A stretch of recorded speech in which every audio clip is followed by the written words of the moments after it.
What's your grump? All this and more coming up in This Week in Retro. High-resolution color graphics. This land of high technology. The revolution in technology that made the information age possible. Those kids are not afraid of computers. Basement Blockbuster Buster. Computer Space Replica. And Sony PlayStation in stereo. All this and more coming up on this week's show. Up-to-date news for out-of-date tech. Hello, how are you people? Welcome on to the show. Tony, also known as OzRetrocomp, and you've been on before, but it was a long time ago, and since then, what have you done? What's the big thing you've done, Tony? Tell everybody about it. G'day, Dave. G'day, Chris. I've been up to a few things, not as much in terms of making of videos for various reasons, but since we last spoke, I've started a podcast, just like everybody else has started a podcast. Tis the thing to do at the moment, isn't it? You're our competition, are you?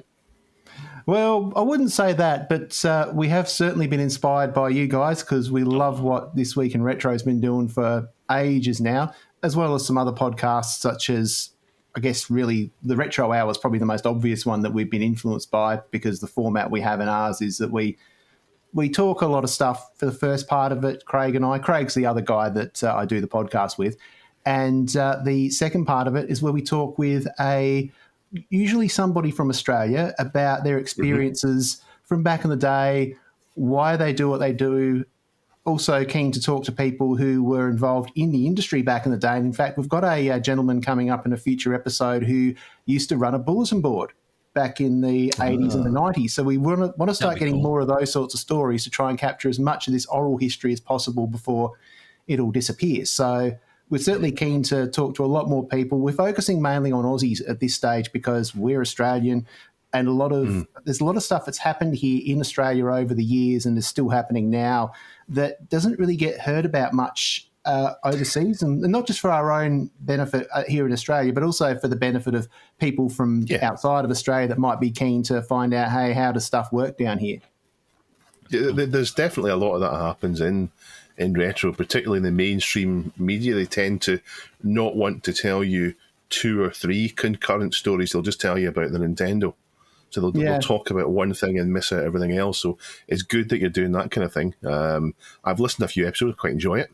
I hope you keep it up. Chris, how are you this week? What have you been up to? Actually, before we do that, what's the name of your podcast, Tony? Did we cover that? I don't think we did. Oh, yes. Go on, plug yourself. Plug it. Okay. It's called Grumpy Oz Retro, and I'll keep it brief. There was a fun backstory behind this.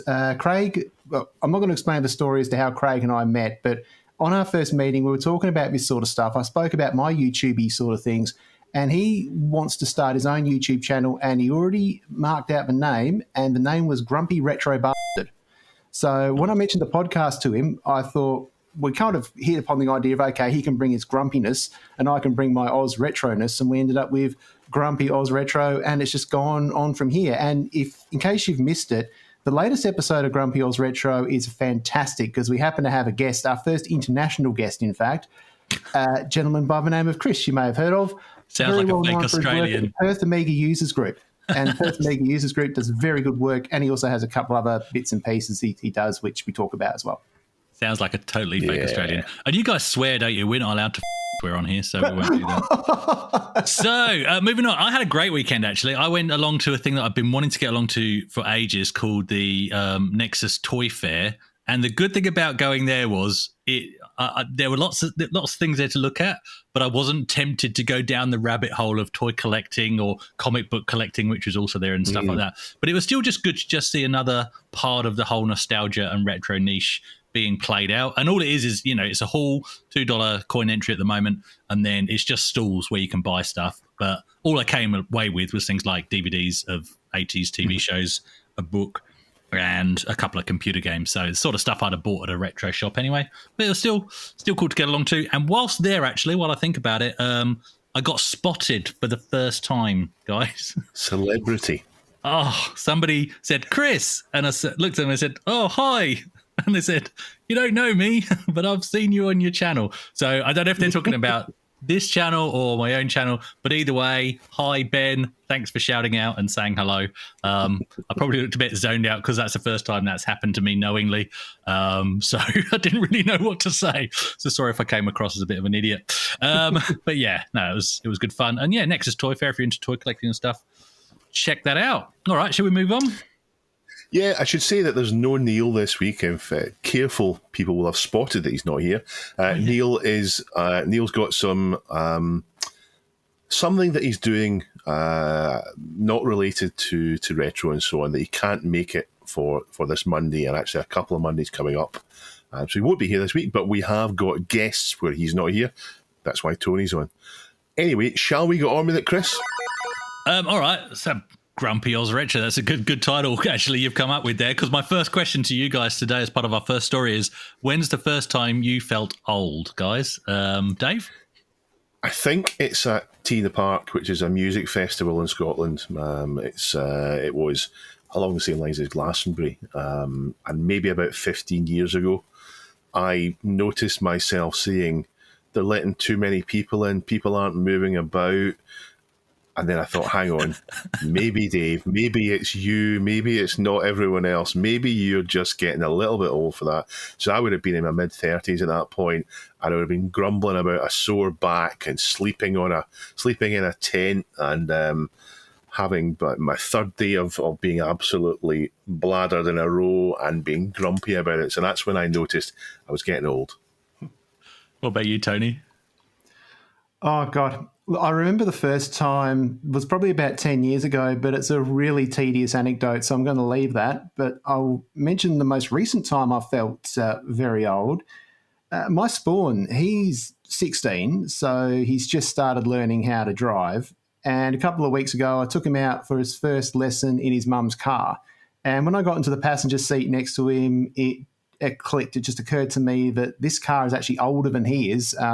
She bought it brand new in 2004. And in fact, it's the same car that we brought him home from the hospital in. So when I realised that, it's like, I am old, especially when the boy is sitting next to me and driving. That is just pretty full on. What about you, Chris? For me, funny enough, thinking about it, I was probably about mid-30s, maybe sliding towards 40s, but I do remember it clearly because I was in a Blockbuster up in the northern suburbs of Perth. And I asked if they had Cannonball Run, which, in my mind, came out a couple of years ago, right? Yeah. And the 12-year-old working behind the counter, he was probably much older, but to me he looked 12. He said he'd never heard of it, and he went to check on the computer. And then I sort of explained what it was and what it was about and when it came out, and he just goes, "Wow, that sounds old." And what he didn't realise was he was saying to me, "Wow, you're old." Yeah. It's crazy. That's definitely when age started to hit me. Of course, these days we don't need to be insulted at a Blockbuster to watch a movie, but also in these days, of too many streaming services to count. I think you can spend more time trying to choose a movie to watch for the evening than you actually spend watching the movie. But actually, let's flip that back for a moment, because to be fair, it's not that much different to how it was on a video store, if we're honest. I can certainly remember clearly going down to Blockbusters or Video Easy or even like the local corner shop, which had sort of jumped on the bandwagon of the rental trend in the 80s. And you could spend hours trying to choose a movie going up and down the shelves. Did you not think it's enjoyable back in the day doing that? Looking through the shelves, whereas now when you sit down and watch a film and you're just trying to scroll through what's there, it's not a pleasant experience the same way. Yeah, absolutely. I think that's the difference. It was actually part of the fun. It was part of the experience. The adventure of browsing shelf after shelf and picking up the physical media, looking at all the boxes. Because what you'd do is you'd arm yourself, not necessarily for what you're going to watch that evening, but you'd then be aware of all the other movies that you might watch on a future day. I've just knocked a camera off the table. Ignore the bumping sounds. But yeah, you'd just go up and down, looking at everything that was there. And it could take a long time, especially if you're with a bunch of mates and you can't agree on what you're going to watch. Did you guys ever do that? Just sort of Can't decide. And then if you do decide what movie you're going to watch, you then can't decide what popcorn you're going to buy and all of that. But the difference was that was part of the event. That was part of the evening. So it didn't feel like you're kind of missing out. It's not quite the same, I don't think, scrolling through selections presented to you by an algorithm that now thinks you're obsessed with Ghost Chasers because you watched one episode while you were drunk, But, well, there's a really nice guy in the States called Anthony, funnily enough, but most people will know him as Mondo Video. He's put up a video tour in his channel of his basement, and what he's done is he's lovingly converted his basement into what he refers to as a mum-and-pop video store. And I think we touched on this in Dave's briefs last week, but I just wanted to go back and cover this story in full this week. It's, of course, his way of displaying his extensive collection of original VHS movies. But I tell you what a display. So the tour begins at ground level in his house, and he goes to a bookshelf and he flicks a secret switch. And I'm a sucker for secret rooms. I one day must have a secret room, right? Flicks a secret switch on the bookshelf, opens the door, which takes you down to the basement. And from the very moment of looking down the stairs, you can tell this is an entrance to a recreation video store. The first room has got the counter and a really good-sized recreation video shop, really nicely appointed and laid out, nice checkerboard floor, shelves everywhere. And in fact, that would be plenty for most people. And then he points out he's got a bit of a cheeky adult section. So we go through the sort of saloon doors into the adult section. Doesn't give you too much detail of what's in there, but he shows you that there's a door in there that takes you through to another room. And that room is got a selection of workout videos from the 80s and 90s, or mostly the 80s, I think. And that's where his gym equipment is. So every single part of this shop is sort of further sub-themed. Then there's a horror room that he goes into, so for his horror movie selection.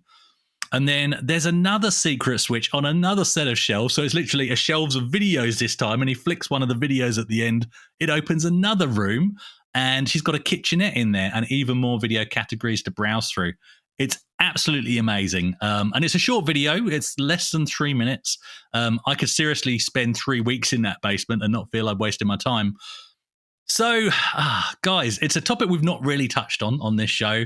Nostalgia for movies. And I think we can also throw in there for physical medium as well. Do you collect them? Did you ever give them up? And I'll include DVDs in this as well, not just VHSs. So we rented movies from a place called Azad Video. And in my memory, it was a massive, massive warehouse-type place with videos everywhere. And it can't have been that massive because the building that it was in is still there. It's split up into a couple of shops now. But it's still big. It was still huge. And we'd go down there on a Saturday and we'd browse through and pick maybe 2 or 3 videos to get. It wasn't too expensive to rent them out. We'd pick maybe 2 or 3, especially if you didn't go for the new releases, 2 or 3 videos for the weekend. I loved that. I loved just browsing through them, hoping to find some kind of amazing video that you didn't know existed. I've never collected them. And unlike games or vinyl records or CDs, I don't personally have the same appeal collecting videotapes or DVDs. I still watch. I mean, I watch loads of films. I go to the cinema most weeks. Some weeks I'll go twice. I mean, on average, I probably go once a week. So I'll see 50 films a year in the cinema. But the purpose of the VHS or the DVD case was to help choose the film and look forward to it. So I think I'd need to have many hundreds of films in cases to get to that point. Otherwise, I mean, if you've got 15 or 20, you're not going to say, which film will I watch tonight and look through the same 15 or 20. I'd need to have hundreds or maybe even over 1,000 stored somewhere. I don't have the room for it. I don't want to spend the money. But if I was rich, if I had the money, I'd love to have that. I mean, what he's got is great. I don't know if I'd need it that detail, but I'd love to be able to have something to browse through to find a film to watch. And as we mentioned earlier on, it beats browsing through Plex or Netflix or whatever, or iPlayer looking for a film that way. It's not quite as nice as just physically touching them and bringing them out and looking at them. So yeah, while I don't collect them, I see a bit of the appeal, but I think it needs to be, you need to get to that tipping point where you've got so many that you don't know what you've got, and you're browsing through and you can find something you've forgotten is there. Yeah, very similar situation to Dave here. When he's talking about the video shop he went to, it reminds me of a very small chain of video shops we had here in Adelaide. Not quite a mom and pop operation, but sort of. It was like an independent chain called Atlantic Video. And the thing is with these particular shops is they were massive. They were the size of a small supermarket. So if you think of how big an Aldi is, it's about that kind of size. And it was just originally full of VHS and video games, but then eventually went into DVDs, and they hung around for quite a while because they had a lot of DVD rentals. They even sold DVDs. They had an online store. So they pivoted pretty hard into the DVD era. But they too eventually kind of started to peter out. In fact, one of the saddest things with them was that they were down to one store towards the end, and they still had the same store they always had since the 90s, but by that stage only a quarter of it was actually being used, and the rest of it was all partitioned off, and you could see it from the street that it was 3/4 empty, and that was really sad. And it just kind of, I guess, brought home the fact that this is an end of an era. But they did hang around for quite a while, and I do have some great memories of renting games and videos and then later DVDs and stuff. Again, like Dave, I'm not a huge collector as such. I bought a fair bit of DVD media, particularly back in the 2000s, with stuff like mainly TV series and documentaries and things. And a lot of this stuff you can't get these days. And I think the best thing about physical media is whilst it can sometimes appear on the streaming platforms, it can also be removed at a moment's notice. And that's obviously a little bit sort of unnerving when something like that happens. But the downside with the physical media isn't necessarily the size of it. Sorry, Dave. Yeah, I was going to say that's a big deal. The idea that, you can buy content and then maybe one day, 10 years later, you'll get an email saying we're closing down. You've got so much time to log in and download it, or to do this to transfer it and so on. And we're going to lose everything we buy online, all these digital purposes. I just feel that in 15, 20, 25 years' time, we're not going to have them. So yeah, definitely. Yeah, and that is quite sad, and we're already starting to see this happen to an extent, which is why with the physical media I have, it's not just that necessarily. I mean, the physical media too has its own concerns. DVD rot is a classic one. Like I don't know if you've ever seen DVD rot, where basically you can tell, like when you look at the bottom of a DVD, it's starting to discolor because the surface is starting to delaminate, and once that sets in, then obviously the disc is ruined. So what I've done with all my DVDs is I've backed them up into digital files in a modern file format and saved them to a number of hard drives, flash drives and whatnot. So I've keep on refreshing those every few years.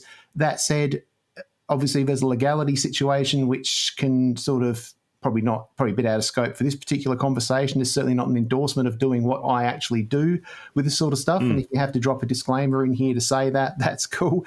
But yeah, I think it's one of those things where we're already seeing the danger of this physical media deteriorating, and if we're not careful, we're going to lose it. And that does concern me a lot. I mean, how are you finding all this, Chris? I've not come across DVD rot yet, and I'll come on to my collection in a minute, but I've certainly seen it on CDs that I've acquired for PC games, funnily enough, where you look at the back and it's just completely delaminated. And, the first, when you try and install it, it's not reading the data properly. Then you have to look at the underside and it's like, okay, yeah, I don't even recognize the back of the disc. It's no surprise that the machine can't recognize it. But yeah, with regards to legalities, I mean, obviously we none of us are experts, but obviously format shifting is usually sort of frowned upon. But I think we can all agree that it's morally acceptable to back up your own collection for your own personal use. The ethic. I'm driven by what is ethically right rather than anything else, and that's how I sleep at night, being ethically right. Yeah, that's right. But in terms of movies, I absolutely love movies. I've got an extensive DVD collection. Maybe I'll either throw in a photo for Duncan or maybe a little bit of panning footage. But I've got a massive shelf that's kind of double stacked with DVDs. Not got many VHSs, in all honesty, other than a few collectibles. So I've got the whole James Bond set in VHS where it creates a picture along the spines, which is quite nice. Nearly sold them. Yeah, I nearly sold them. We put them in a garage sale a few years back. Nobody was interested. So I still got them. And now I'm actually really pleased I do. Yeah, funny you should mention those sorts of big collections, because this is a pretty, it's almost like a meme at this point. The Simpsons, back when it was actually good, right up till about season 7, season 8, they had normal size DVD box sets. But by the time they got to season 9, they had this thing that was shaped like Homer's head. And trying to put that on a shelf along with the rest of the DVDs is a bit of a pain. So really, I don't know what they were thinking there. I think they were trying to be cool, but it just doesn't work. But oddly enough, it was after about season 10 where The Simpsons turned to crap anyway, so it's a moot point. Yeah. Something that gives me the real fear is you're collecting these DVD releases or VHS releases, and they're lining up lovely on the shelf, and then season 8 comes out and they've changed the way that they arrange things in the spine. Oh, absolutely. The whole thing's ruined. Ruined. Yeah. And then you have to buy a whole other new box set. You have to buy the whole collection again. And that's where, I mean, obviously that VHS collection of James Bond, I think it stops at GoldenEye or maybe the one after, because after that, then obviously, it was most people were buying DVDs or Blu-rays or whatever. So, yeah, those aren't covered in that collection at all. And I've got a couple of Star Wars trilogy box sets. So I've got the first widescreen one that they put out before they digitally remastered them. And then I've got the special edition ones in widescreen signed by David Prowse. So I'm quite pleased to have that. But everything else is DVDs and Blu-rays. Not crazy about VHS, just that those ones are a little bit special. But yeah, I've got tons of them. I don't sub to any streaming services. I'll use them. If somebody gives me their password, talking about ethical and legal questions, I'll happily leech off anybody for Netflix or Disney Plus or whatever. But I'm not paying for those, because the problem is you have to pay for all of them. And what I'm very aware of, as Tony's touched on there, often you'll see a movie there and you think, oh, this is a good streaming service, so you subscribe to that. And then before you know it, all the decent stuff has gone because they've only licensed it for a period, right? Yeah. So you're up against that. I love the way Netflix, you search for a movie and they've got lots of suggestions for a movie that's nearly the one that you want to watch. It's never the actual one you're looking for. Or they might have, if you want to watch a series of movies, they've got number 2 and 3 and 4, but they don't have number 1. And I can't watch things out of order. It just can't be done. But the other issue is, and we won't touch on this too much because you can get quite political, but I don't like the idea of movies being changed or having warnings put up front or whatever. I just like to enjoy stuff, in the context of the era it was created. And that's just me. That's not necessarily a popular view, but, they can't change the DVD on my shelf. They can't touch it. They can't delete a scene. I don't like the warnings at all. I mean, especially if it puts some context on it, but changing the actual content of it, I don't think you fix anything that way. Especially especially watching it and suddenly you're like, something's not right here. What's exactly. There? Yeah, wait, that's not how I remember it. Yeah. No, exactly. But I mean, before I close the story off, actually, we can't talk about movies without asking the ultimate question: best movie ever made. All right. So when I ask you that question, first one that comes to mind, Tony, best movie ever made. Oh, God. I'm assuming by best you mean favourite. Would that be a better way of putting it, maybe? Yeah. So, yeah. However you want to frame it. Yeah. Oh, God. Look, that's the thing. It all depends on my mood. I've got maybe about half a dozen or so movies that could take that mantle at any particular time, because these are movies that just had a big impact on my life. But right now, as I sit here, my absolute favourite movie of all time is The Muppet Movie. Oh, nice. Apropos of nothing. But I mean, I love that movie. I still can't work out how the hell they got Kermit to ride that bike with the effects they had in 1979 or whatever, and he was able to ride that bike seamlessly and no CGI or anything like that. And when I saw that when I was a little kid, that just blew my mind. And even now it blows my mind. I still can't work out how the hell Kermit rode that bike. That's just... If I had to narrow it down to my favourite scene from a movie of all time, it would be Kermit riding that bike with the Rainbow Connection playing. It's a sweet scene, and Kermit riding that bike is just, I don't know how Jim Henson did it. Genius, absolute genius. Things that keep Tony up at night. Dave, what about yourself? Best movie of all time? That's not even my favourite Muppet movie. I can't decide between Muppets Treasure Island and Muppets Christmas Carol. They're both amazing films. I Fair love shout. those. I mean, that's actually a fair shout. They're both decent, but I'm very much about the OG Muppet movie here. But I totally respect you. I mean, the Muppet Christmas Carol is probably the best Christmas movie ever, and I can't stand Christmas movies, but I love the Muppet Christmas Carol. So make of that what you will. Yeah. Like Dave? the lamp, not the rat. Like the lamp, not the rat. No. And the question wasn't even about Muppet movies. So, of course, I'm taken straight away to thinking about Lord of the Rings, but I'm going to say not Lord of the Rings because it's based on a book. Yeah. Star Wars, it feels a bit pedestrian saying that, and I think Star Wars is less special now because there's not a drought of Star Wars. There's so much Star Wars content to watch that it makes it a little bit less special. So I'll settle on either Alien or Aliens. I guess it's the first one. The second wasn't a lazy follow-up because the second was great in lots of ways, but I'd say that Alien is my favourite film. There you go, Alien. Oh, okay. Best movie ever made. You're both wrong, but Dave was so close. Best movie ever made is definitely Aliens. But again, I'm the same. It depends on when you ask me. Yeah, best movie ever made is Highlander. Best movie ever made is great. Talladega Nights. It really depends on the mood, but most of the time, Aliens is right up there. Absolutely. Anyway, huge thanks to Bajako6502 for making us aware of this amazing retro collection, this video store. This kind of nostalgia trip 100% belongs on the show. And a massive thanks to Anthony, aka Mondo Video, for allowing us to use his overlay footage for the YouTube version of this episode. Links to his original video will be in the show notes, as well as his Facebook and other socials, where he kindly shares individual pictures of each of the items in his massive collection. We are sponsored by Pixel Addict magazine this week. Thank you very much. There is a new issue. The cover story is pixel art, and it's a lovely picture of someone colouring in the boxes on graph paper as they draw, or at least I think they're drawing Count Duckula. There's a really fascinating point made in the article about how bedroom developers could re-enter the fray on the same level as big software houses with pixel art, and it makes a good point because if you've got a grid of however many pixels it is, then that's all there is. It's just what you choose to do with that. Whereas these days, with enormously complicated textures, you're buying in the content or you're having it made by someone else, and it's just not the same. It's not the same as what one person can make.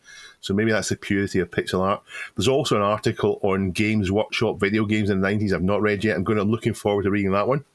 I particularly love Games Workshop themed stuff, so I'll be reading that and see if there's anything I'm not aware of. Tony, what's the URL for it? Good question. Tony? Sorry, it's Tony? for the URL, Tony. I believe it's pixel.addict. Is that correct? Pixel.addict.media. Oh, sorry, yes, right. Pixel.addict.media. Sorry, I was a bit distracted because whenever I hear Pixel Addict, I keep thinking of the old song System Addict by 5 Star. And I want to keep thinking to myself, Pixel Addict. I better not sing that because I don't want to get a copyright strike on the channel. But you know, I'm not sure they'll pick it up. That was perfect rendition. I've said exactly the same thing, Tony. Yes. Jonah, there you go. You've now got a theme tune. A theme tune for a magazine. How useless is that? System Addict. Look it up. Thank you for sponsoring us. They are available in your local shops every 6 weeks or online. Get the PDF, get it delivered, whatever it is. Help out Pixel Addict in their wonderful endeavour. The early days of arcade games moved slowly, certainly relative to how things changed. In the 80s, they moved very slowly. In fact, there's this sort of weird counterintuitive truth about video games in general that turns out they started in the early 60s. And it really took until the end of the 70s to catch fire. And then they boomed in the 80s. And ever since then, it's just been this meteoric rise. In the 90s, they were massively popular. And then we had the original Xbox coming out, and that got a whole new legions of people playing games, and it's got more popular now to the point where it's the biggest entertainment industry. But in the 60s, it really wasn't. It was just about non-existent, but it was there. And 1962's Space War, with an exclamation mark, had two ships fighting in the gravity well of a star. It was made for a mini computer, which are those things, maybe massive filing cabinet type things, the PDP-1. It got a few enhancements over time, and then two rather important people decided to turn it into a coin-operated arcade machine. So in 1971, Nolan Bushnell and Ted Dabney, who of course would later go on to found Atari, made Computer Space. It's recognisably the same game, but with a few differences, some differences. It's like a calmer version of Asteroids in appearance. It's not as frenetic as Asteroids. And in fact, I didn't play this game. I played Asteroids as a kid, and Asteroids is probably much more famous than Space War and Computer Space. But you can definitely see where Asteroids has come from. It's got this wonderful sound ambience going on throughout it. It's not complicated sounds, and it's not a tune, but it does a great deal of the heavy lifting for the experience. It makes you feel, it draws you in. And I can't talk about without talking about the wonderful cabinet for it, the unique cabinet for it. It's nothing like what you see in a standard JAMA cab at all. It's all rounded plastic edges, and it looks like it was taken from a Star Trek set. It's incredible. The thing it's retro, definitely retro futurism, and I've seen red ones and blue ones and gold ones too. I'm not sure not sure if there was a standard color, whether it signifies what particular model it is. I don't know, but they're absolutely amazing. And there's a link in the show notes to a fantastic online emulator of it. Even if you just give it just 30 seconds just to get a feel for how it looks and sounds with it's a what's called an XY or a vector monitor, so it's got that lovely glow to it, like an oscilloscope. But it's unique. The reason for me talking about it today, though, is a submission from G7VFY to a Hackaday article of someone making a replica of it and having it up and running. And I want to say thanks to the other two links on it. One's a blog going into great detail about the game from Video Game Historian, and the other to an emulator. So thanks for being thorough on that. What's cool about it, though, is there's no microprocessor in it. It's all made of discrete components. Microprocessors weren't that big a deal, weren't that commonplace in 1971. So it's all discrete components. There's loads of them. There's 3 layers of it. And when I look at the PCBs, they're incredible. Now, another reason I picked this up, though, is because the original forum post where you can see the PCBs is from a forum called Aussie Arcade. So I presume the guy is a real Australian, just like half of you two guys. Tony, what do you think? Yeah, well, look, it's funny you should mention the Aussie connection there, Dave. A couple of months back, Craig and I talked about a documentary that recently came out called Still Standing, which is about the history of arcades and arcade gaming here in Australia.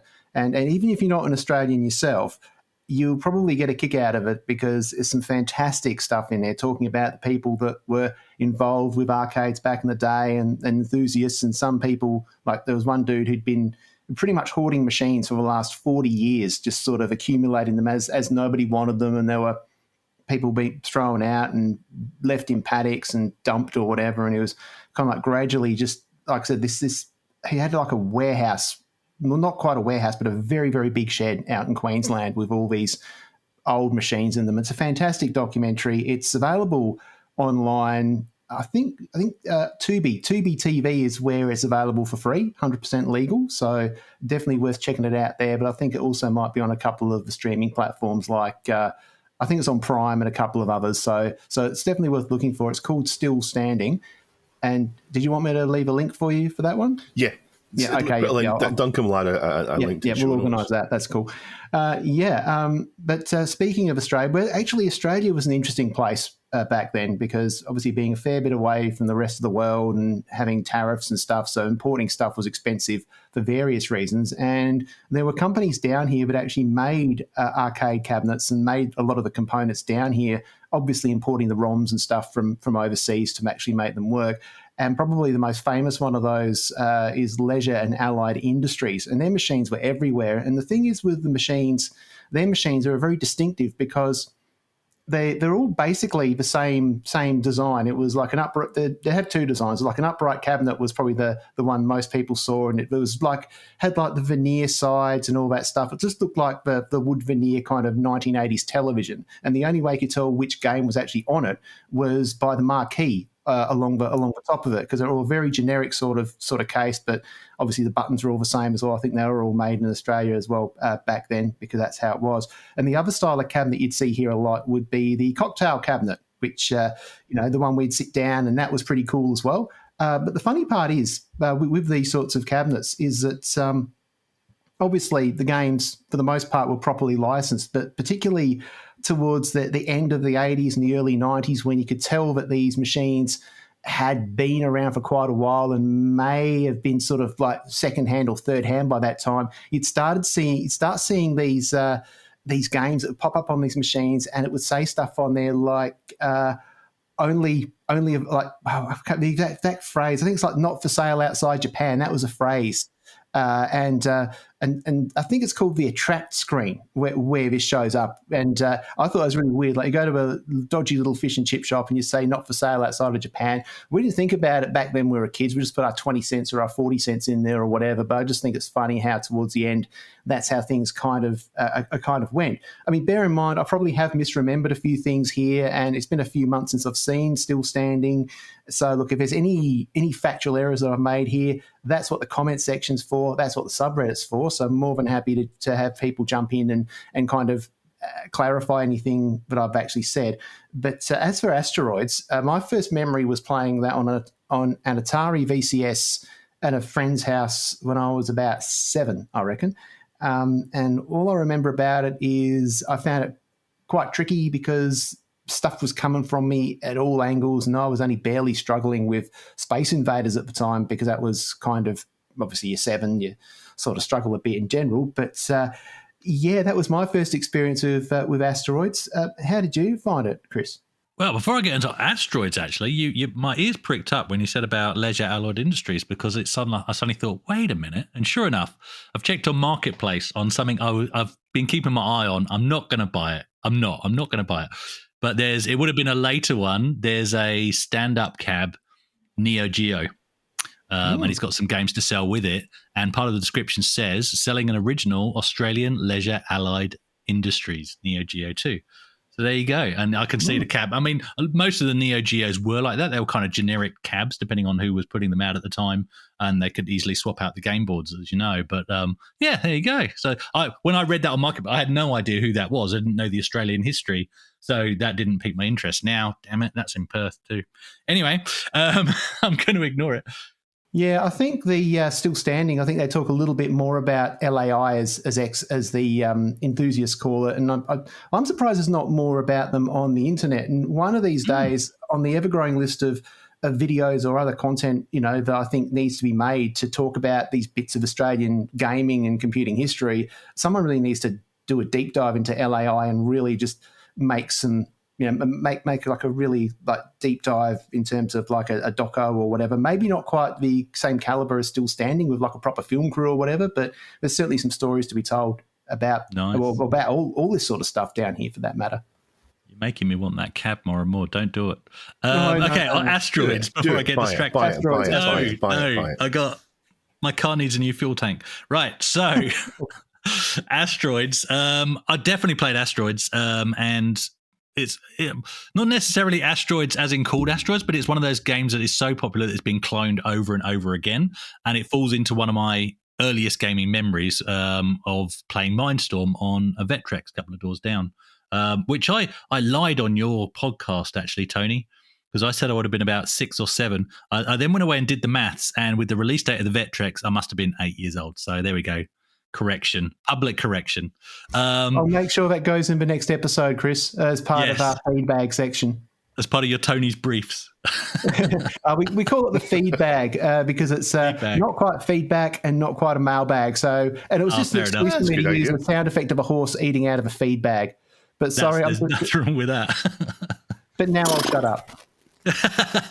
But yeah, Mindstorm, Asteroids, it's a game I love, and it's a game you can pick up even now, like on the Atari collection. You just play it, and it's just fun for as long as you want it to be. Whether that's 30 seconds or 30 minutes or, a couple of hours, you can just keep going. If you've got a mate to try and beat high scores, even better.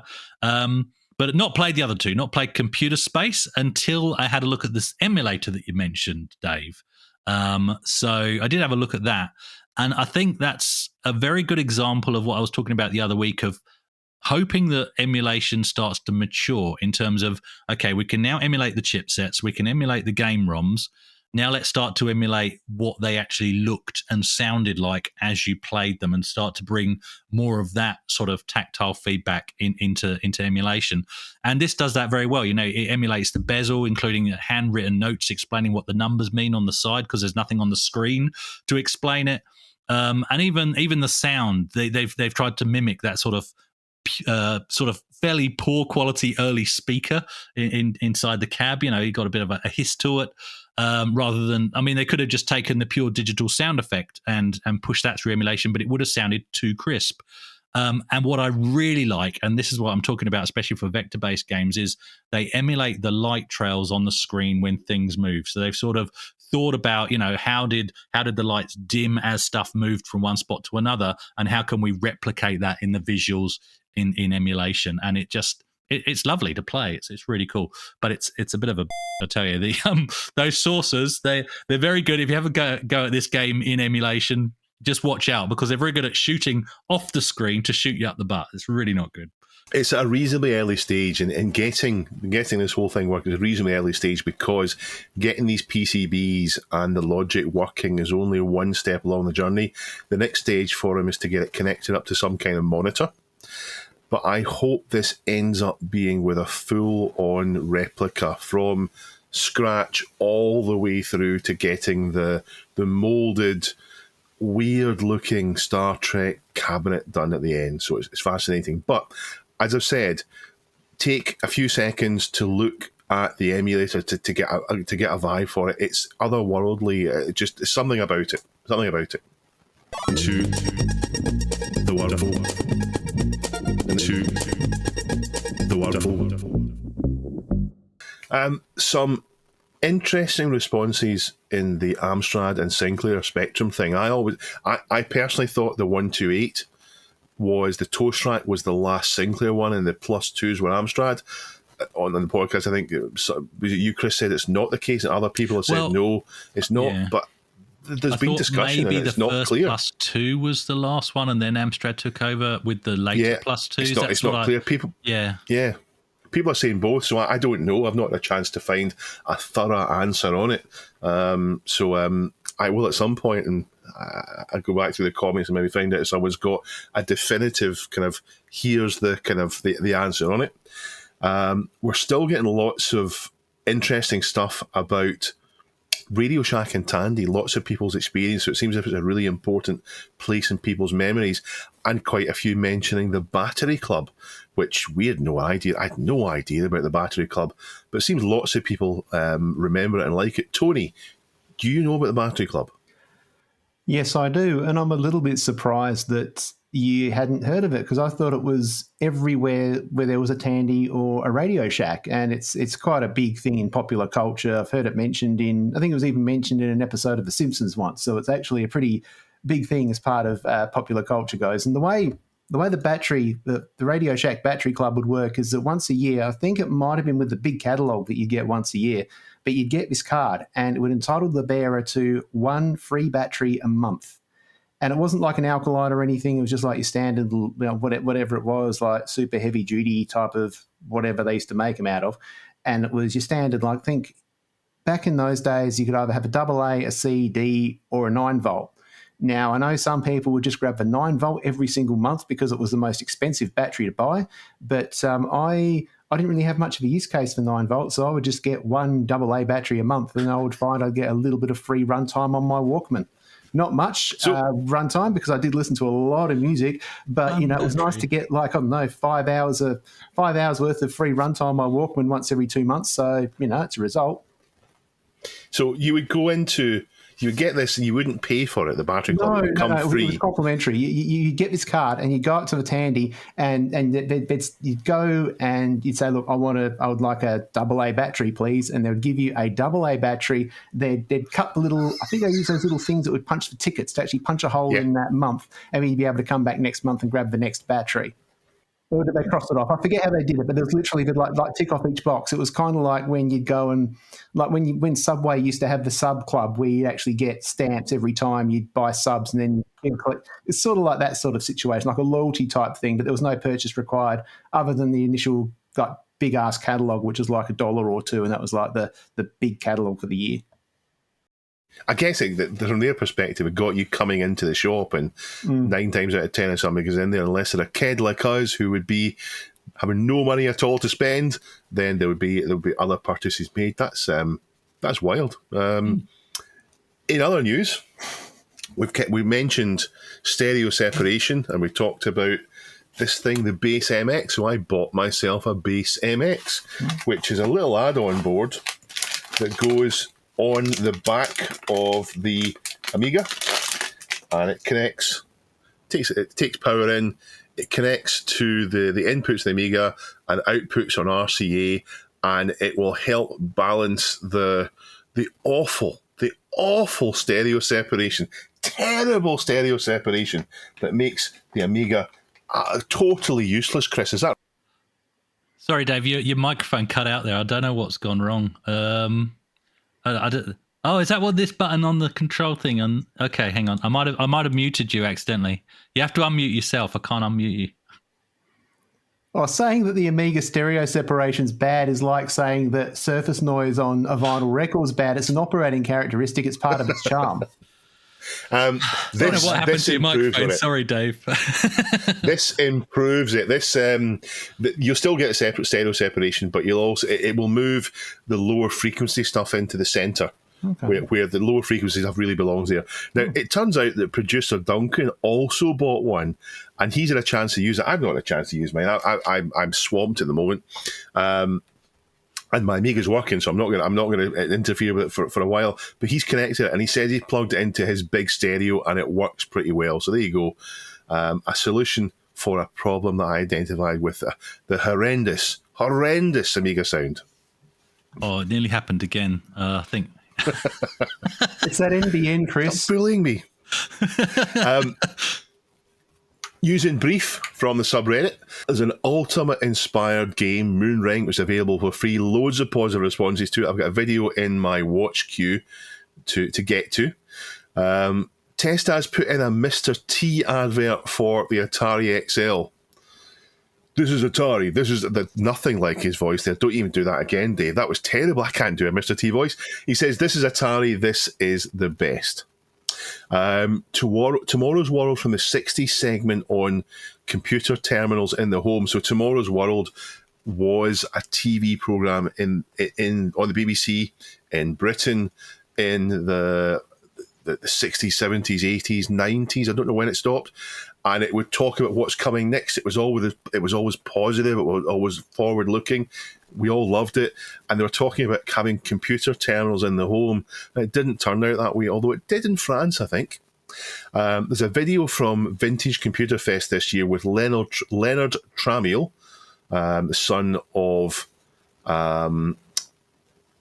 Jack. Is his son is Jack or Sam? Or is he the grandson of... I don't know. No, I think Sam and Leonard are the sons of Jack. And I believe... Right. Yeah, okay. I believe Sam actually worked at Commodore before moving on to Atari. I think Leonard might be the younger of the sons. But I know, obviously, all the Tramiels were pretty big at Atari once. Once they took it over. And Dave McMurtry on early Commodore history. And if you thought Doom on things was a little bit of a cliche, well, what about Tetris on an oscilloscope?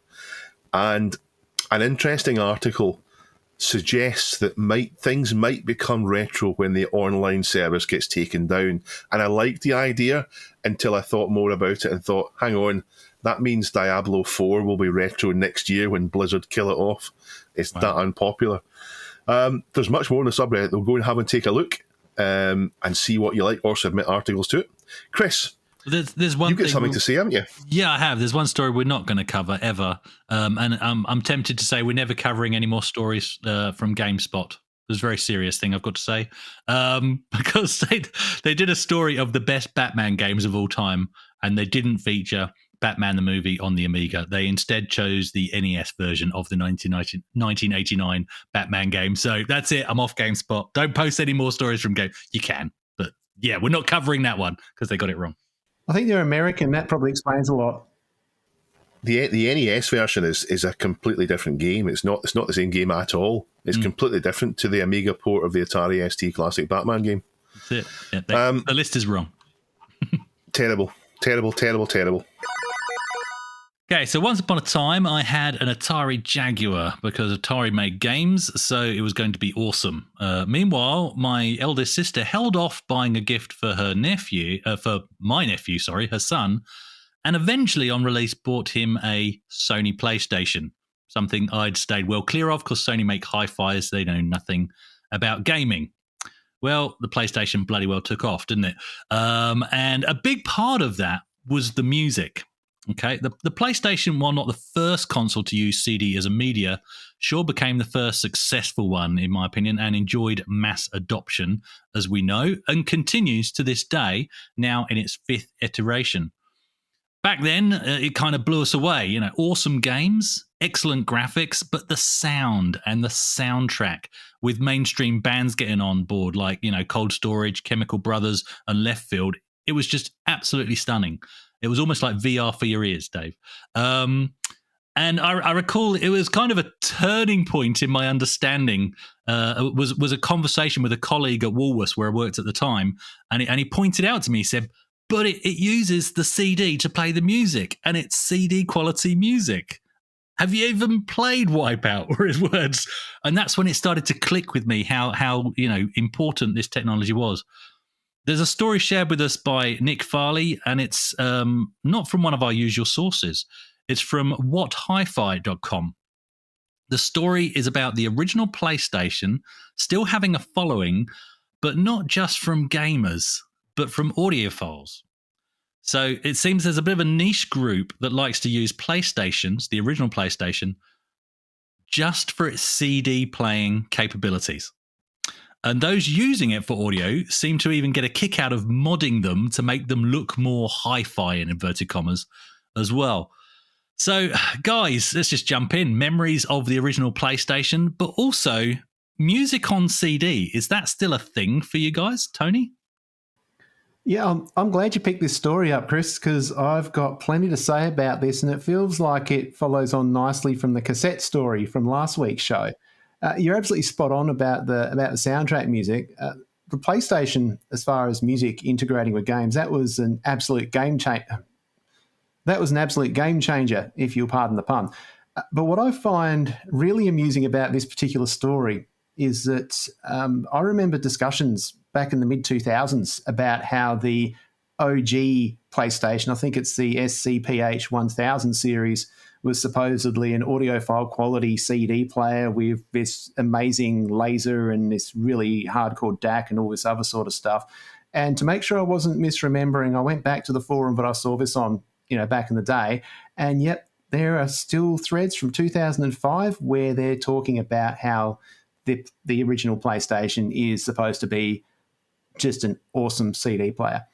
That said, though, I'm not sure if I'd use one myself as a daily driver CD player because the interface just isn't there. I mean, I'm a big CD guy, and I think, well, in my opinion, CD is the best music format of all time, and you get the physical experience of vinyl, obviously in a slightly shrunken down form. So you still get the cover art and you get the booklet and you get the tactile feeling of taking the disc out and then putting it in the player and all that sort of stuff. And don't get me wrong, I do love vinyl, and I do have, like, I've got my dad's old Technics turntable. It's nearly as old as I am, and I love that. And I do have some vinyl albums, but the trouble is they're so expensive, and it's just such a cliche these days. Whereas it's not as cheap now, but I remember as recently as maybe 5 or 6 years ago, I could go to an op shop or I could go to Cashies and I could buy CDs for 50 cents each. And we're not talking about like Susan Boyle or Hillsong or the usual kind of crap that tends to infest those sorts of establishments, but actual good CDs for not a heck of a lot of money. And even now you're paying like $3, $4, $5 a CD. And whilst it's not as cheap as it used to be, for what you get, it's still fantastic value for money. In fact, I've got just under 1,000 CDs, and I'm thinking maybe I should just get some more just to kind of push myself into that four figures. And it's just nice they're just really nice to listen to. So sit down in my favourite chair of a Friday evening, maybe a glass of like a nice single malt or a G&T or whatever, and just chill and properly listen to some music, not worry about the other distractions, get away from the computer and just actually listen. And that's just such a wonderful experience. As for the PS1, I had one back in the day, and honestly, I bought it I don't remember if I bought it or I got it as a present. I was in my early 20s at the time, but I remember that I was really jonesing to play Gran Turismo, and that's the reason I got it, because I'm a car guy, loved cars, especially back then, and every game I had for that PS1 was a driving game. In fact, I can't remember any game it wasn't. What did I have? I had like GT1 and 2, had Formula 1 97, Need for Speed, Hot Pursuit, the F1 97, I think I've said that already, Colin McRae Rally, but my favourites of that era were the Toka games. And my absolute favourite of all time is Toka 2. The vehicle physics are just spot on. They still hold up to this day. The damage is realistic. The AI drivers are really aggressive, because I know back in the late 90s when we'd see the BTCC on Foxtel, the drivers were just insane. And Tiff Needell narrates the cutscenes. What more could you want? I'd love to start collecting PS1 games again. I don't necessarily want a PS1 because I've still got my PS2 Fat that I had from back in the day, so that plays the PS1 stuff. And as far as CD players go, I've got a beautiful late 80s vintage Sony CD player in my hi-fi stack, which sounds absolutely magnificent. So whilst I think it's cool what they're doing with the PlayStation 1, and I know that if you're starting from scratch, that from retro collecting perspective, they're still quite affordable. But personally, I'd probably just go straight for the PS2 and have both sets of libraries to choose from, Dave.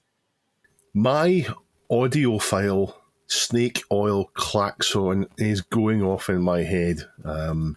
There's a sentence there that says, some users claim that the original PlayStation performs as well as a contemporary CD player worth many thousands of pounds. So every CD player with a digital output performs exactly as well as every other CD player with a digital output. It's just a way of getting data off the disc. So it all comes down to the DAC, which is the digital to analog conversion. And if the DAC in an original PlayStation performs as well as a contemporary CD player worth thousands of pounds, then the contemporary CD player worth thousands of pounds is either a fraud or the listener's an idiot. Maybe sounds better than a cheap CD player. It's maybe a perfectly good one. It's maybe you wouldn't want to spend money on something better, but the idea that it's the secret sauce in it, that a PlayStation 1 is better than a £5,000 or £2,000, whatever it is, CD player, obviously nonsense. The article does say it has a good DAC in it, but I just... Audiophiles like to justify spending lots of money on things that look nice by saying it looks better, or that that it sounds better, and which often it doesn't sound better, or in many cases it can't sound better. It couldn't sound better if it's talking about the digital part of it. Just say you want it. Just say you've got the money for it, you want it, it looks nice, and that's how you want to spend your money. There's no harm in that at all. You don't need to make things up. No, I'm just sorry to jump in there, Dave, but when you're talking about the stuff that audiophiles tend to do to justify purchases and stuff and try to extract better sound out of CDs and CD players, it reminds me of Techmoan made a few videos, I think towards the end of last year. And one of the videos he made was of this device where you shave the edges of the CDs. It was like a £400 device. And supposedly, because it was to do with, if there was a certain angle at the edge of the CDs, it was supposed to make the light bounce around better or whatever. But really, all it looked like to me is a very handy way, or an expensive way, to make some weapons. because I can't see how the hell you could actually expect better performance just by, turning these things into like a round Shiv / Ninja Star type situation. I just don't get how that's supposed to work. But yes, I'm not entirely convinced about the audiophile stuff. But yeah, the fact this rumor's been going around for a couple of decades is just nuts. Yeah, Tecmo's fantastic for debunking this nonsense, and he doesn't start out by saying this is nonsense, I'm going to debunk it. He tries to do it with as much of a straight face as he can, although you can see his dry sense of humour through it. And he covered the shaving it. He's covered a demagnetizer for them as well, which is obviously nonsense as well. CDs contain digital data. If you get the digital data off them, that's it. There's no right and wrong in it. Sorry, there is right and wrong with it. It's either right or it's wrong. You don't get this muddy thing that you do with other things. To me, it's like the argument with emulation versus real hardware. Nobody needs real hardware. Emulation is perfect. Emulation is great. You get a wonderful experience with emulation. It's always fine. If you're using real hardware, it's because you want to use it. So if you're spending stuff, if you're taking an original PlayStation and you're modding it, you're adding valves and so on to it, more power to you. I hope you have a great time. It looks great. But don't say, oh, I need to, or don't say, oh, I'm doing this because it's the modern CD players are a scam and this is just as good. Just tell the truth. Now, as far as CDs, I didn't have a large CD library. For me, it was cassettes. We talked about cassettes last week. I bought cassettes because quite often, in fact, nearly always, if I was listening to music, I was doing it with headphones because I lived with my parents back then. So I didn't have a large CD libraries. And by the time the MP3s came along, I moved from cassettes to MP3s, didn't have so many CDs. Recently, though, I've been buying... I bought a vinyl record player. I bought a Technics record player, and I bought vinyl records for that. But at 25 quid each, I wasn't going to buy an entire music library very quickly. I told myself I'd buy one a month. But I can go on eBay, and if I want to buy a CD, I can pay a couple of quid for it and have it delivered. So I've got quite a few CDs now because they're cheap. They're great, they're fine, and again, you take it out of the box, put it in, and deliberately put it on, and you disconnect from the digital thing. So they're not as nice as vinyl, but they're a lot more convenient and a lot cheaper. I maybe now have more CDs than I ever did back in the day. Wow. I've still got all my original CD collection, but like you, Dave, it was never a big collection to start with. But it's something I've just never let go. Like computer games and stuff, I sort of sold one system and the games to buy the next. Music, I guess because it's such a transferable medium, I've just always stuck with it. A bit like my movies, I've never seen the need to let them go. I did go through a period of capturing them all to MP3 so that I could use them in whatever player, but I still kept the original discs. I'm glad I did. And in fact, most of them are actually, they're quite bad for jumping because they've got so many scratches on them from overuse. Because I've just used them over and over again. Oddly enough, at the moment in my setup, I don't actually have a decent CD player. It's something I need to get. But it's also why I'm so keen on putting the CD TV in a hi-fi stack. Now, I want to do that, as I've mentioned before, just out of curiosity. How well does the CD TV fit in that function that apparently it was intended for? But I doubt after I've done that, I doubt I'll use that long term as the sole CD player, mainly because I don't want to burn out the laser on the CD TV because that would be a pain in the butt. So I will get another CD player. But yeah, I just love the medium. It hasn't died off as far as I'm concerned. You can still buy them brand new in the shops. It's kind of current. There's nothing other than downloads and MP3s. There's no other physical format that's replaced CDs. It seems to be maybe the last one we'll get for music. Yeah. I wasn't big into vinyl, but there are a couple. I remember me and my mates were heavily into a certain album that we just all thought it was like melting our brains, so we loved it. It was Trouble Gun by Therapy. And one of my mates had it on this big green vinyl. And that's how I listened to it. We got the crackle and everything. And then I ended up with a recording to cassette of that same album. But of course, it still had the crackle from the vinyl. Eventually bought it myself on CD. And great album though it is, it doesn't sound right because it needs that. It just made this just made it just sound that much heavier. It was fantastic. But in terms of the PlayStation, so going back to that, I do need to get a PlayStation 1 I've already collected some games, and they're very affordable. In fact, I could have picked up, there was about 4 for sale at the Nexus Toy Fair, but I spent my money on something else. But you can pick them up cheap as chips still, which is great. Before I continue, actually, best game soundtrack, any system, Dave? I'm going to have to say TIE Fighter, but that's because of the Star Wars music and because of iMuse, but that's not what you're asking. It's not CD music. No, it doesn't have to be CD music, so any system. I'm going to give you a proper answer. The Fallout series, I love how they picked old stuff I didn't know, but it was really good. It was like the best of music that has kind of been forgotten about. It was great, and it really suited the atmosphere. But if you wanted atmospheric music, then the Elder Scrolls series had wonderful music in it. It really suits and it helps lift the game. Elder Scrolls, yeah. Nice. Tony? Yeah, GTA Vice City for the PS2. And not just for the music, but the talk breaks and the fake ads in the in-game radio stations are comedy gold. And the fact that Rockstar went to so much trouble to put that into the game, it was just full on. It blew my mind 20 years ago and it still blows my mind today. I think Fallout 3 ripped off that idea with their radio because they had a similar thing going on there. I'm fairly sure that there's inspiration taken from GTA in that regard.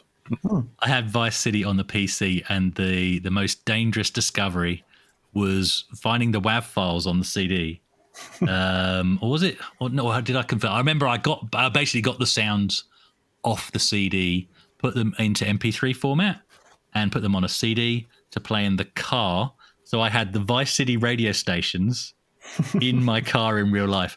Do not try that at home. It's not good. Not good for your driving habits. Did a similar thing with the Carmageddon soundtrack as well.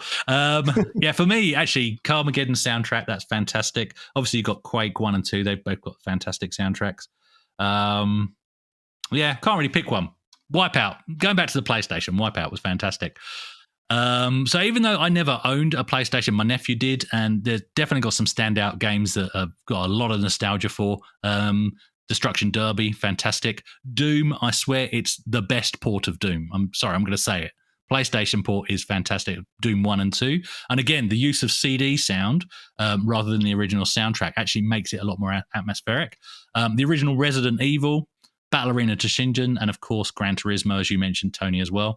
Wipeout. It was just something else, and not just because of the game, which was amazing, but also because of the music. And in fact, while I was researching this story, I thought, I feel like listening to that again. So I dug up, a couple of links on YouTube, found the soundtrack on YouTube, and whilst listening to it, as you do, scrolled through the comments, and the top 3 comments just say it all, really. So Zoliol, I'll pronounce it like that, 10 months ago said, as a kid, holding that case, playing the game, it felt like some sort of secret future tech I wasn't even supposed to see. Yep, I can attest to that. And then Alex Castaneta 7761 11 months ago said, the game that got me into electronic music 25 years later, and I have not grown out of it. So there you go, game influencing his taste of music. And then Depafio 10 months ago, it's 2022, and this original soundtrack still slaps. Fantastic. Yeah, absolutely. I'll put a link to that, the soundtrack, in the show notes. But back to the article, whathifi.com do talk about how regarded the CD player in the PlayStation now is as an affordable CD playing solution. So I think that's where they're coming at it from. Going back to my my grumbling earlier on, an affordable CD playing solution sounds perfectly fine to me. There's nothing wrong with saying that at all. Yeah, that's right. And they also link in this story to an older story of their own, which in turn has scans of an original print story that they did in What Hi-Fi magazine when the PlayStation first came out. So What Hi-Fi magazine actually reviewed the PlayStation on its musical capability merits. And in 1995, as a CD player, they gave the original PlayStation 2 stars out of 5. They should have stuck to playing Wipeout. So on now to question of the week. And this week, it's all about system or game rage. Tony, are you an angry man? Not usually, although I do have my moments. I think we all do. We asked listeners to confess their worst instance of rage at a game or at a system that just wouldn't play fair. Did you simply walk away, or did you take it out on some poor inanimate object? Duncan's got his answer, and he says, oddly enough, I don't remember raging at games back in the day. If I didn't like something, I just stopped playing. Today, though, Call of Duty winds me up no end, and it's not unheard of me to just switch off mid-game. I don't have the reflexes of a teenager anymore. Chris, what's the top answer? Imaginary Swing 8606 says, I do believe that Quickshot made an absolute fortune out of me in the 80s. One unfortunate time would have been playing Street Fighter 2 on a stock A500. The only thing that didn't get beat up was the roster of fighters. The Amiga got it. The Quickshot was launched across the room and the discs used as frisbees. Never again. Fair comment, mate. Absolutely fair comment. Lord Borak 316 says, these days is an accusation of people cheating in Warzone or whatever. So you get that one final kill, then rage quit complaining about cheats. It was always the same. It was always lag or bad map or whatever. In my Amiga and Amstrad days, it was the computer itself that got the blame or the game itself. You cheating, yellowing cheaty something. Haha, look at the power switch, right? You've been turned off for a few hours. You sit there and think about what you did. That shut the cheat up. As an engineer, and even as a kid, I hated breaking things, so I would often rage to throw the joystick, but my brain would say, no, you'll hurt it. Just turn it off and walk away. Go play football or go paint Blood Bowl figures instead. My oldest brother, however, smashed the out of, you'll have to bleep there, Duncan, beep, smashed the out of dozens of quick shots, and now I'll shut up. Do you think his brother was Imaginary Swing? Maybe that's his brother in the first answer. Sorry, Tony, Yeah. Third answer? Yes, the third answer is from X Battle Station. I had a Spectrum Plus 3. I had a few discs, but mostly I had copied games onto tape and loaded them in via my tape machine and dodgy cable. It was temperamental. I think while failing to load a game for the 17th time, I brought my fist down heavily on the poor Plus 3. From then on, I had a not-so-nice concave keyboard, a bit like on those fancy new PCs. Edit. Can you count the number of mentions of each machine in the answers and see which ones come out on top? My money is on the Spectrum.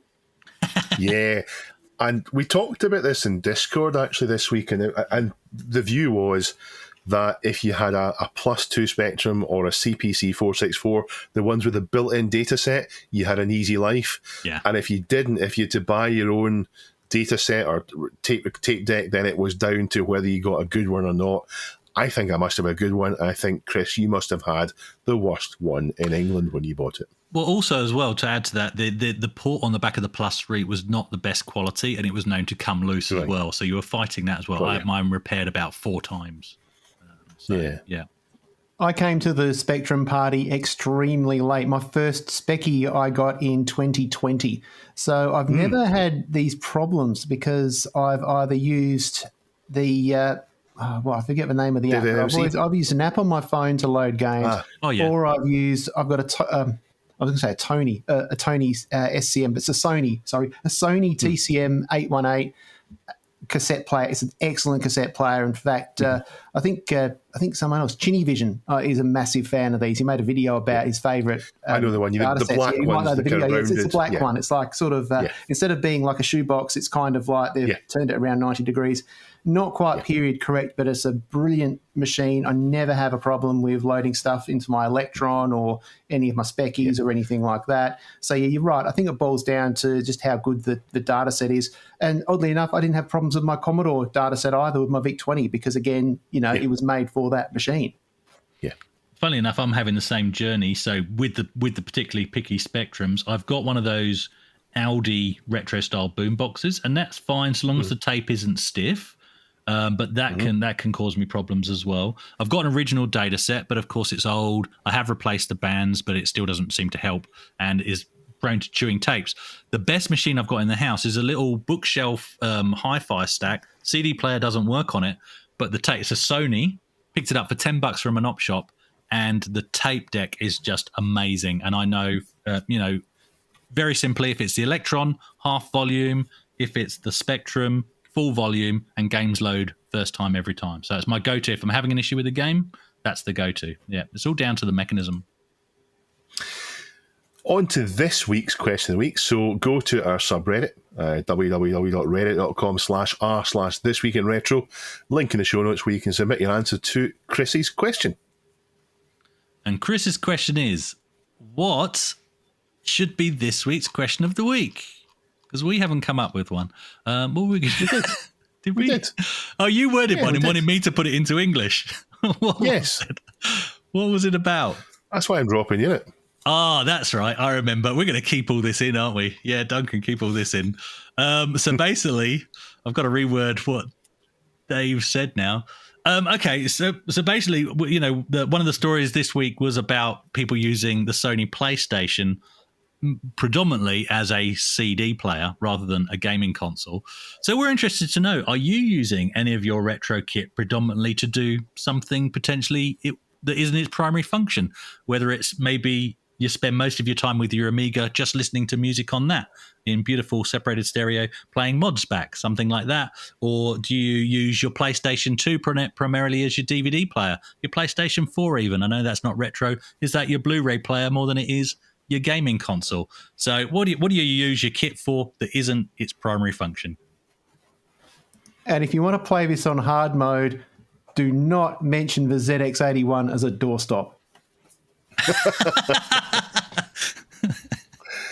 Thank you very much for coming on, Tony. I would recommend people have a listen to your podcast, see if you like it. It's also nice to have an Australian perspective on things as well. We try here, and we've got someone that's almost Australian. Thank you for listening this week. Next week, we'll be back. It's time to go. Bye-bye. See you later. Bye. Chris is waving. Tony's not. Tony's waving. Yeah. Wave. Oh, no, he's not. Wave. Yes. Bye-bye.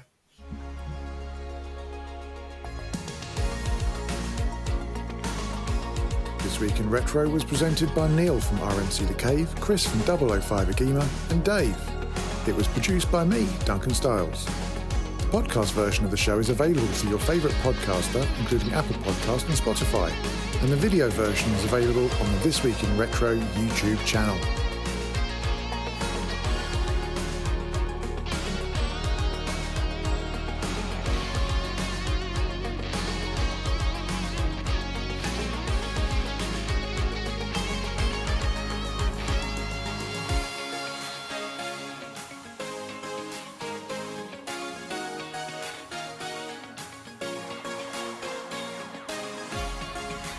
Join our community subreddit at r/thisweekinretro to suggest and vote on the stories we cover on the show.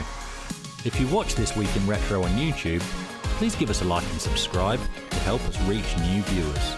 If you enjoy our show and would like to support it, then please check out the link to our Patreon page in the show notes or description. Thank you for listening, and we'll see you next time for more up-to-date news for out-of-date tech.